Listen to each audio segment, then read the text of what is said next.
دعا مسلمان میں عقیدہ توحید پختہ کرتی ہے، اور دعا اس دولت کا نام ہے جو صرف مومن کے پاس ہے، کافر کے پاس نہیں۔ نبی پاک علیہ السلام نے فرمایا الدعاء صلاح المومن، دعا مومن کا ہتھیار ہے، کافر کے پاس یہ ہتھیار نہیں ہے۔ مومن جب اپنے مالک کے حضور دعا مانگتا ہے نا، دنیا میں آپ کسی سے زیادہ مانگے تو وہ ناراض ہو جاتا ہے، وہ کہتا ہے بھائی تو نے تو کام بنا لیا ہے، کل بھی دیا تھا، پرسوں بھی دیا تھا، روز روز تجھے کون دے؟ میرے نبی پاک علیہ السلام نے فرمایا جو اپنے رب سے زیادہ مانگتا ہے رب اس سے زیادہ راضی ہوتا ہے، زیادہ راضی ہوتا ہے۔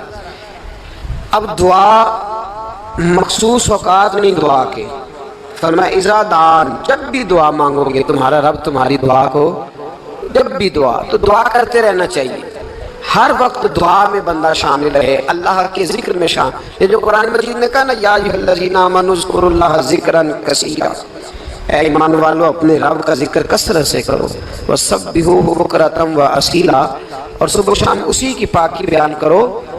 تو اس سے مراد یہ نہیں ہے کہ تسبیح لے کے سارا دن مسجد میں بیٹھے رہو اور کام کوئی نہ کرو، بلکہ اس کا مطلب یہ ہے کہ روٹی شروع کرو تو اللہ کے نام سے، اختتام کرو تو اللہ کے نام، سو جاؤ تو رب کا نام لے کے، سویرے اٹھو تو اللہ کا نام لے کے، جب تمہیں کوئی چیز اچھی لگے تو ماشاءاللہ کہو، جب کوئی مصیبت آئے تو کہو انا للہ و انا الیہ راجعون۔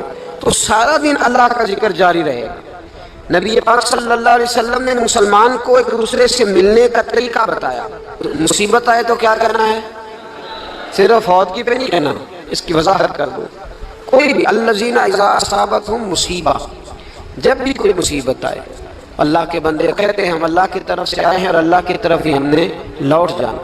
تو میرے عزیز ہر وقت اللہ کا ذکر جاری رہے گا، ہر وقت زبان پہ رب کریم کا۔ دیکھیں نا نبی پاک علیہ السلام نے ہمیں ملاقات کا طریقہ بتایا۔ ایک صحابی آئے تو انہوں نے آ کے کہا السلام علیکم، نبی پاک علیہ السلام نے فرمایا رب تعالیٰ نے اسے 10 نیکیاں عطا فرمائی ہیں۔ دوسرے آئے تو انہوں نے کہا السلام علیکم ورحمۃ اللہ، تو محبوب فرمانے لگے، امام بہقی نے اس کو لکھا ہے، محبوب فرمانے لگے رب کریم نے اسے 20 نیکیاں عطا فرمائی۔ ایک اور آئے، عرض کیا السلام علیکم ورحمۃ اللہ وبرکاتہ، محبوب فرمانے لگے اللہ نے اسے 30 نیکیاں عطا فرمائی۔ اچھا اس کا مطلب کیا ہے؟ السلام علیکم، تم پر سلامتی ہو، سادہ ترجمہ یہ ہے کہ تم سلامت رہو، تم سلامت رہو، رحمت اللہ وبرکاتہ، تم پر اللہ کی رحمت بھی ہو اور اس کی برکتیں بھی۔ وہ کیا کہتا ہے؟ وہ کہتا ہے وعلیکم السلام، تم پر بھی سلامتی ہو، ورحمت اللہ وبرکاتہ، اللہ کی رحمت ہو اور اس کی۔ یہ جو مسنون دعائیں ہیں نا جو حضور نے ہمیں دعائیں سکھائی ہر موقع پہ، ان کا کمال دیکھیے۔ اب ایک مسلمان نے آتے کہا السلام علیکم، اس کا مطلب کیا ہے؟ تم پر، اب وہ جھگڑا کرے گا اسے مارے گا، اس کا مار چھینے گا، اس نے تو آتے ہی کہا ہے تم پر سلامتی ہو۔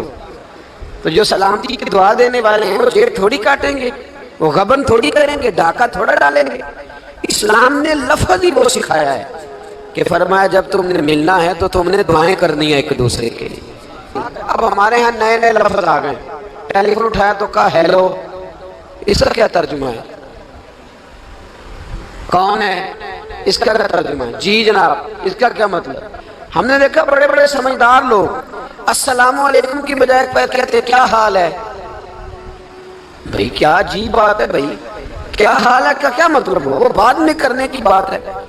اور کچھ تھوڑا سا جو ادیب ہیں، جو بیچارے حروف کے پیچ و تاب میں رہتے ہیں، وہ کہتے ہیں آداب عرض ہے۔ وہ کیا ہوتا ہے جی؟ اسلام نے دعا سکھائی ہے السلام علیکم، یہ کتنی خوبصورت دعا ہے۔ جب آپ گھر کے اندر داخل ہوئے تو آپ نے دعا دی السلام علیکم، یہ دعا دیا۔ ایک صحابی حاضر خدمت ہوئے، عرض کی یا رسول اللہ صلی اللہ علیہ وسلم میرے گھر میں غربت رہتی ہے، کیا کروں؟ نبی پاک علیہ السلام نے فرمایا جب بھی گھر جایا کرنا گھر والوں سے سلام لیا کر، گھر والوں سے کیا کہا کر؟ السلام علیکم، جب بھی گھر جائے۔ یعنی گھر آیا، اب گھر والوں نے بتایا کہ ماچس کی ڈبیا تو لے آؤ۔ اب یہ دکان کونے پہ تھی گھر والے پہ، وہاں سے ماچس کی ڈبیا لے کے واپس گیا تو کہنے لگا السلام علیکم. پھر گھر والوں نے کہا ہو بتانا یاد ہی نہیں رہا، چینی بھی ختم ہو گئی ہے. تو یہ پھر گیا چینی لینے، لوٹ کے آیا تو کیا کہا؟ جب اللہ چاہتا ہے تو کہے، جب اللہ کے رسول چاہتے ہیں تو کہے. اس کا ترجمہ یہ ہے کہ تو کہہ، تو سلام لے. اللہ رسول چاہ رہے ہیں کہ تو سلام لے تاکہ تیرے گھر میں سلامتیاں ڈال دی جائیں. تو فرمایا سلام لینی ہے تو نے، اور ساتھ تو نے اس طرح کرنا ہے کہ 3 دفعہ سورۃ اخلاص کو پڑھنا ہے. امام قرطبی نے اس کو لکھا ہے. اس نے کہا حضور غربت بڑی ہے. غربت بڑی ہے تو کہ وظیفہ بتائیں. فرمایا جب بھی گھر جاؤ سلام لو اور 3 دفعہ سورۃ اخلاص پڑھو. وہ صحابی کہتے ہیں میں پکا ہو گیا. اب وہ کچھ دنوں کے بعد، کچھ عرصے کے بعد، کچھ مہینوں کے بعد واپس آئے تو صحابہ کرام علیہم رضوان فرماتے ہیں ہماری خواہش تھی کہ یہ کچھ بیان کرے، اب بتائے جو وظیفہ لے کے گیا تھا اس کا رزلٹ کیا نکلا. کہتے اس نے بڑی حیرت انگیز بات کی، حیرت انگیز عجیب انداز میں. کچھ لوگوں کا دل ہوتا ہے نا کہ مجھے ملے میرے پڑوسی کو نہ ملے، اور کچھ کا دل ہوتا ہے یار مجھے بھی ملا ہے اور الحمدللہ میرے پڑوسی کو ملا ہے. تو صحابی جب حاضر ہوئے تو صحابہ کہتے ہیں ہمیں تجسس تھا کہ یہ کچھ بتائیں. تو حضور نے فرمایا کیا حال ہے تیرا؟ کہا یا رسول اللہ کمال ہی ہو گئی ہے حضور، میں جب بھی گھر جاتا ہوں سلام لیتا ہوں اور 3 دفعہ سورۃ اخلاص پڑھتا ہوں. میں تو امیر ہو ہی گیا ہوں، میرے تو ہمسائے بھی امیر ہو گئے. کتنا پیارا ہے یہ جملہ، کتنا حسن ہے. اتنا اچھا لفظ کسی اور کے پاس ہے ہی نہیں جو الفاظ ہمیں ہمارے رسول نے عطا فرمایا. اس کو اپنائیے، اس کو اپنائیے. یہ الگ بات ہے کہ لوگ مطلب کے لیے سلوٹ کر لیتے ہیں بڑا سارا، لیکن مطلب کے لیے نہیں. جس کو جانے اس سے بھی سلام لیں، جس مسلمان کو نہیں جانتے اس سے بھی. تو نبی پاک نے ہمیں مسنون دعائیں سکھائیں. رات کو جب سونے لگیں اللہ کے رسول صلی اللہ علیہ وسلم نے ہمیں دعا سکھائی. حضور نے فرمایا جب سونے لگو تو مسلم شریف میں فرمایا تم نے یہ دعا پڑھنی اللہم باسمک اموت و احیا. تم نے کہنا اے اللہ میں تیرے نام پر مرتا ہوں اور تیرے نام پر جیتا ہوں. نبی پاک صلی اللہ علیہ وسلم نے ایک حدیث میں فرمایا کہ یہ جو نیند ہے نا یہ موت کی چھوٹی بہن ہے، یہ موت کا ایک حصہ ہے. جس طرح انسان سو جائے تو کوئی خبر نہیں ہوتی کیا ہو رہا ہے، بالکل وہ اٹھا ہے تو اس نے کہا ہو یہ کیا ہوا. سو جاتا ہے نا آدمی، اسے خبر نہیں ہوتی. اوہو میں نے تو 11 بجے اٹھنا تھا، یہ تو 3 بج گئے. اب اسے خبر نہ رہی. سوتے ہوئے لوگ چوری کر لیتے ہیں، بلکہ اس طرح بھی ہوتا ہے کہ آدمی نے گکھڑ اترنا تھا، وہ پنڈی سے آ رہا تھا لیکن وہ سویا ہوا تھا. آنکھ تب کھلی جب کاموں کی آ گیا تھا. اب اس کا اس پر زور ہے تو فرمایا کیا پتا اب تو کھل گئی کاموں کی، جا کے لاہور جا کے کسی جگہ پہنچ کے تو یہ بھی ممکن ہے کہ کھلے ہی نہ، نیند ہی موت کا سبب بن جائے. تو کہہ کے سو کہ یا اللہ تیرے نام پہ سو رہا ہوں، اللہ اس نام پہ سو رہا ہوں.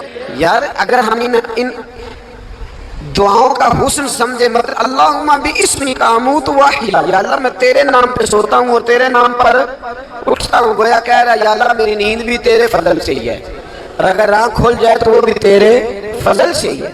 کتنا اعلیٰ نبی پاک علیہ السلام نے انداز سکھایا. اور پھر بخاری شریف میں حدیث موجود ہے، فرمایا جب اٹھو تو کہو الحمدللہ الذی احیانا احیانا بعد ما اماتنا والیہ النشور.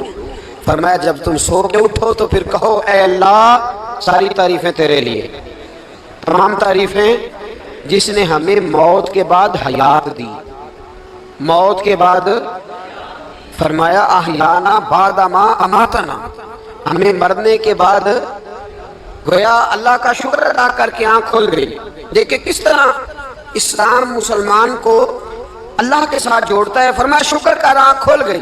کہ یا اللہ تیرا شکر ہے تو نے موت کے بعد ہمیں دوبارہ حیات عطا فرمائی، یہ شکر ادا کرو.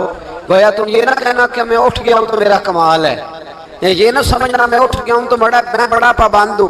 جب میں ارادہ کر لوں کہ میں نے 11 بجے اٹھنا ہے تو پھر میں اٹھ جاتا ہوں.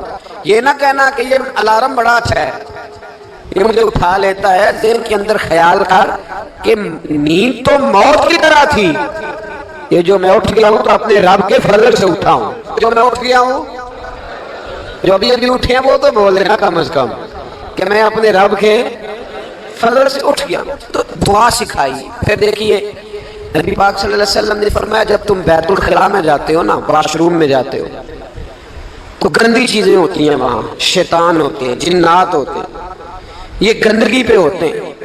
جب تم واش روم جاؤ، بیت الخلا جائے، تب بھی دعا مانگو۔ کیا دعا مانگو؟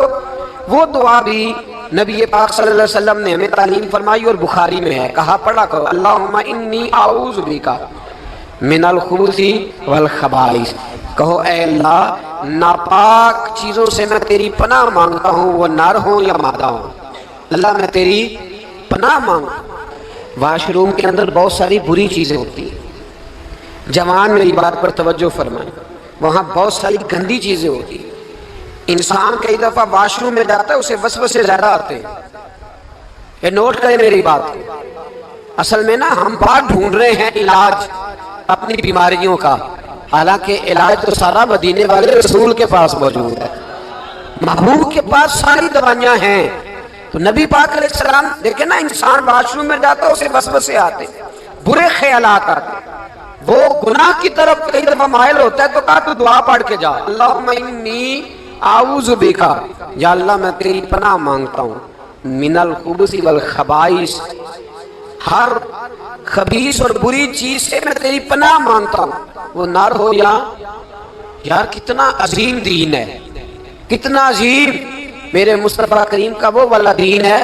اصل میں اللہ کرے بی اے پاس بچے کو بیت الخلا کی دعا بھی یاد ہو جائے، ایسے یاد ہو جائے، اور اس کے ماں باپ سمجھ لیں کہ جوان ہو گیا ہے، اب ہو سکتا ہے اس کی طرف شیطان حملہ زیادہ کرے، اسے خراب کرنے کی کوشش کرے، تو لہذا اسے دعا سکھائی جائے تاکہ اس کو پہلے سے پتا ہو کہ میں نے اس بے ایمان سے بچنا کس طرح سے۔ اب آپ دیکھیے نبی پاک علیہ السلام نے ہمیں دعا سکھائی، مصنف ابن ابی شیبہ میں۔ کون سی دعا؟ واش روم سے نکلنے کی۔ اللہ اکبر، بڑی زبردست دعا ہے، بڑی زبردست۔ آپ یقین کریں اس ایک ایک دعا پر ایک ایک پورا بیان ہو سکتا ہے، ایک ایک۔ یہ اس لیے نہیں میں کہہ رہا کہ میں کوئی عالم فاضل آدمی ہوں، آپ کہیں گے کہ بتا رہے ہیں میں بڑا پڑھا لکھا ہوں، صرف یہ عرض کر رہا ہوں کہ اس کے فوائد پر، ثمرات پر جو اللہ تبارک و تعالیٰ امت کو دیتا ہے، ان دعاؤں کی جو فضیلت حدیثوں میں آئی، اور پھر جو اس کے فوائد ہے، اگر اس پر بات کروں تو ایک دعا تقاضا کرتی ہے کہ اس پر پورا ایک لیکچر ہونا چاہیے۔ دیکھیے آپ واش روم سے نکلے، دعا کیا ہے؟ دعا کے لفظ کیا؟ الحمدللہ الذی، ایک حدیث میں لفظ ہے غفرانک، غفرانک، اے اللہ میں تجھ سے بخشش چاہتا ہوں۔ اور جو مشہور اور معروف ہے مصنف ابن ابی شیبہ کی روایت، فرمایا الحمدللہ الذی اذھب عنی العذاب وعافانی، فرمایا اے اللہ تیرا شکر ہے۔ واش روم سے نکلا ہے تو کہہ رہا ہے یا اللہ تیرا شکر ہے، تو نے مجھ سے اذیت دور کی، وعافانی، اور تو نے مجھے عافیت عطا کر دی، اذیت دور کر دی اور عافیت۔ بولیے واش روم سے نکلا ہے تو کیا کہتا ہے؟ یا اللہ تیرا شکر ہے، تو نے مجھ سے اذیت دور کر دی اور مجھے عافیت۔ ڈاکٹر حکیم ہومیوپیتھک ایک چیز پر متفق کم ہوتے ہیں، پتہ ہے نا آپ کو، لیکن اس بات پر سب کا اتفاق ہے کہ اگر کسی کو قبض ہو جائے نا تو شاید 70 یا 72 بیماریاں لگ جاتی ہیں اس کو۔ اور جب آدمی کو قبض ہوتی ہے نا، پیٹ کے اندر فضلہ جم جاتا ہے، خارج نہیں ہوتا، اس کو اعصاب کی بیماری ہوتی ہے، اس کے ذہن پر اثر ہوتا ہے اس چیز کا۔ آپ یہ مت سمجھیں کہ کھانا کھانا یہ کمال ہے، اللہ نے یہ بھی نعمت بنائی ہے کہ کھانا جب خارج ہوتا ہے تو وہ بھی اللہ کا بہت بڑا احسان ہے۔ تو فرمایا تو سمجھا ہی نہیں، اگر تجھے قبض ہو جاتی، تیرے پیٹ کے اندر وہ چیز جم جاتی، تیرے لیے کتنی تکلیف کا باعث تھی۔ ان لوگوں سے پوچھئے جو اس کے بیمار ہیں، اس کے مریض ہیں، وہ کتنی تکلیف میں رہتے ہیں، سر میں درد ہوتا ہے، سر چکراتے ہیں۔ ایک بہت بڑا روڈ ایکسیڈنٹ ہوا تو ڈرائیور سے لوگوں نے پوچھا کہ مسئلہ کیا ہے، تو کہنے لگا میں قبض کا مریض ہوں، تو میں کھانا کھا لیتا ہوں تو میرے ذہن پر وہ اس قدر زیادہ گیس کا غلبہ ہوتا ہے کہ میں سخت تکلیف میں ہوں۔ نبی پاک علیہ السلام نے ہمیں سمجھایا اور بتایا کہ سمجھ لو یارو، کھانا کھانے کی نعمت تو اللہ نے تمہیں عطا فرمائی ہے، لیکن کھانا کھانے کے بعد اس کا اخراج بھی اللہ کی بہت بڑی نعمت ہے، تو اللہ کا شکر ادا کرو۔ پھر جب آپ گھر سے نکلیں گے تو بھی اس کی دعا ارشاد فرمائی، بسم اللہ توکلت علی اللہ، اللہ کے نام سے گھر سے نکلتا ہوں اور میں نے بھروسہ بھی اللہ کے نام پہ کیا۔ جب گھر سے نکلیں تو کس کے نام پہ بھروسہ کریں؟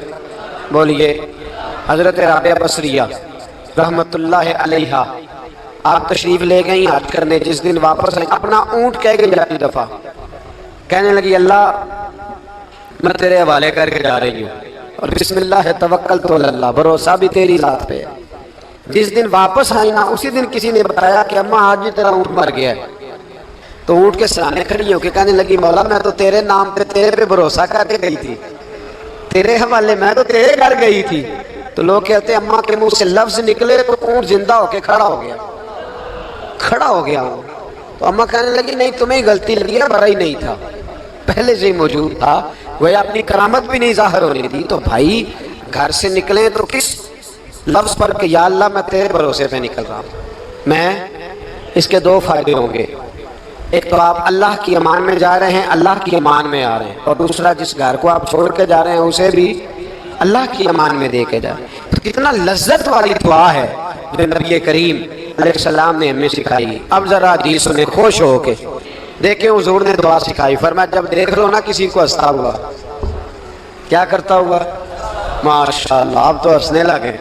جب کسی کو ہنستا ہوا دیکھو تو کہا کرو اضحک اللہ سنک، یہ دعا یہ بخاری ہے، فرمایا دعا مانگا کرو جب کسی مومن کو ہنستے ہوئے دیکھو تو دعا مانگو اضحک اللہ سنک، اللہ تجھے ہنستا ہی رکھے، اللہ تجھے بولیے جل نہ جایا کرو کہ میں پریشان ہوں تو یہ ہنس کیوں رہا ہے، جھلا نہ کرو، بلکہ کیا کہا کرو اللہ تجھے ہنستا رکھے، اللہ تجھے۔ نبی پاک صلی اللہ تعالیٰ علیہ وآلہ وسلم نے فرمایا، ترمذی میں حضرت اسامہ بن زید رضی اللہ تعالیٰ عنہ سے حدیث مروی ہے، حضور نے فرمایا جس نے کسی کے ساتھ احسان کیا اور جس پر احسان کیا، اگر اس نے یہ دعا پڑھ دی نا جزاک اللہ خیرا، تو فرمایا اس نے اللہ کی بھی پوری حمد کر دی اور محسن کا صحیح شکریہ بھی ادا کر دیا۔ کیا کہنا ہے؟ جزاک اللہ، اللہ تجھے بہترین جزا عطا کرے۔ اس کا ترجمہ کیا ہے؟ اللہ تجھے بہترین، کیونکہ حضور فرماتے ہیں من لم یشکر الناس لم یشکر اللہ، جس نے بندوں کا شکریہ ادا نہیں کیا اس نے اللہ کا بھی شکریہ ادا نہیں کرنا۔ تو کیا کہنا چاہیے؟ جزاک اللہ خیرا۔ اور اگر اماں کہتی ہو بچوں کو انگریزی سکھانی ہے تو کیا کہنا پھر؟ شکریہ ادا کرنے میں کیا کہنا ہے؟ Thanks, thank you. وہ خدا کہ اس کا ثواب کتنا ہے؟ بولے انگریزی ایک زبان ہے، اس کو زبان ہی رہنے دیں گے۔